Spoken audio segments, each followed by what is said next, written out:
விஜய் கரூர் செல்ல இருப்பதாக தகவல்கள் வெளியாக உள்ளன. 2 நாட்கள் பயணமாக வரும் 10 மற்றும் 11 ஆகிய தேதிகளில் முதலமைச்சர் விஜய் கரூர் செல்ல இருப்பதாக தகவல் வெளியாகியுள்ளது. இதை பற்றின மேலும் விவரங்களை எமது செய்தியாளர் தாரணி வழங்க கேட்கலாம். தாரணி, வணக்கம். இப்பொழுது முதல் முறையாக கரூர் செல்லவிருக்கிறாரா விஜய்? அந்த சம்பவத்திற்கு பிறகு விவரங்கள் என்ன பதிவு செய்யலாம்?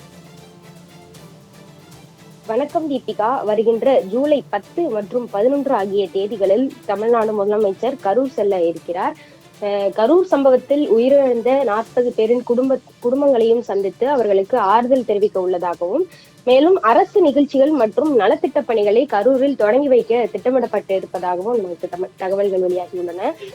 கடந்த ஆண்டு செப்டம்பர் மாதம் தமிழக வெற்றி கழகம் சார்பாக ஏற்பட்டிருந்த பிரச்சார கூட்டத்தில் கூட்ட நெரிசல் காரணமாக 40 பேர் உயிரிழந்தனர். அதன் பின்பாக முதலமைச்சர் விஜய் கரூருக்கு செல்லவே இல்லை. அந்த சம்பவத்திற்கு பிறகு முதல் முறையாக தற்பொழுது கரூர் செல்ல இருக்கிறார். அந்த சம்பவங்களுக்கு பிறகு பல்வேறு அரசியல் கட்சி தலைவர்கள் விமர்சனங்களை விஜய் மீது வைத்து வந்த நிலையில் கரூர் சம்பவத்தில் உயிரிழந்த மற்றும் பாதிக்கப்பட்டவர்களின் குடும்பங்களை சென்னைக்கு அழைத்து வந்து முதலமைச்சர் விஜய் சந்தித்திருந்தார். அவர்களிடம் மன்னிப்பு கோரி அவர்களுக்கு ஆறுதலும் தெரிவித்திருந்தார். மேலும் உயிரிழந்தவர்கள் மற்றும் பாதிக்கப்பட்டவர்களின் குடும்பங்களுக்கு பண உதவிகளையும் கொடுத்து அவர் உதவிகளை செய்திருந்தார்.